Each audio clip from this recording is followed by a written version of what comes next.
السلام علیکم۔ Audio library میں آپ کو کہتے ہیں خوش آمدید۔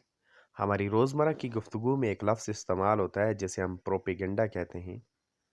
آج ہم یہ جاننے کی کوشش کریں گے کہ پروپیگنڈا کے معنی و مفہوم کیا ہیں اور یہ کس مقصد کے لیے استعمال ہوتا ہے۔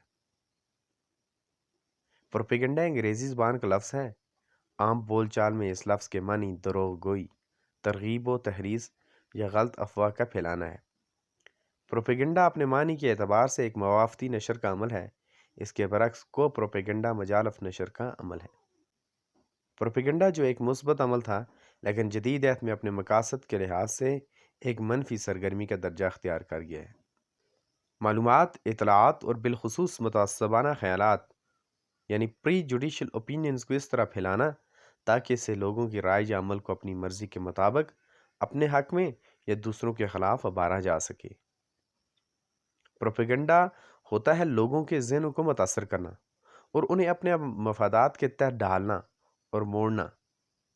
کسی بھی نزاعی یا قابل مباحثہ مسئلے پر بغیر کسی منطق اور پورے پس منظر کی اس طرح اظہار خیال کرنا کہ سننے، دیکھنے یا پڑھنے والا اس سے کوئی اثر قبول کر لے اور بعض صورتوں میں وہ کچھ عمل یا رد عمل کرنے کے لیے تیار ہو جائے تو بھی سرگرمی پروپیگنڈا ہوگی۔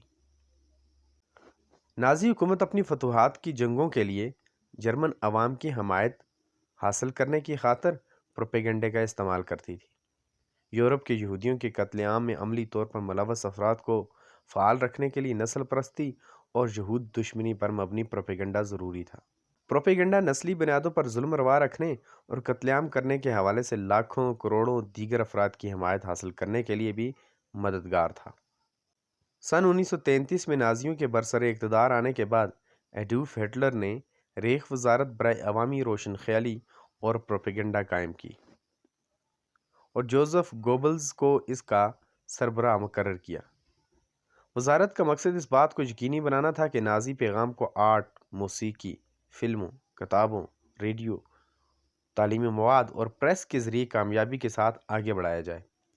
خاص طور پر فلموں نے نسلی بنیادوں پر یہود دشمنی کو پھیلانے، جرمن فوجی طاقت کو سب سے بہتر ثابت کرنے اور نازی نظریات پر مبنی دشمنوں کی کمزوریوں کو اجاگر کرنے میں اہم کردار ادا کیا۔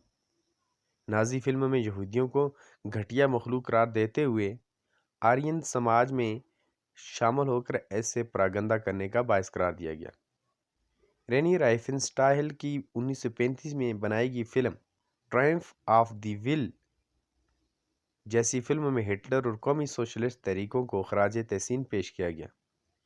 جرمنی کے اخبارات میں اور خاص طور پر ڈیئر اسٹرمر میں ایسے کارٹون شائع کیے گئے جن میں یہودیوں کو دکھانے کے لیے یہود دشمنی پر مبنی خاکے استعمال کیے گئے۔ سوویت یونین پر جرمن حملے کے بعد نازی پروپیگنڈے میں ملک کے اندر شہریوں اور مقبوضہ علاقوں میں موجود جرمن فوجیوں کو یہ یقین دلا دیا گیا کہ سوویت کمیونزم کا یورپ کے یہودیوں کے ساتھ تعلق ہے اور یہ بتایا گیا کہ سوویت یونین کی فتح کا نتیجہ کس قدر تباہ کن ثابت ہوگا۔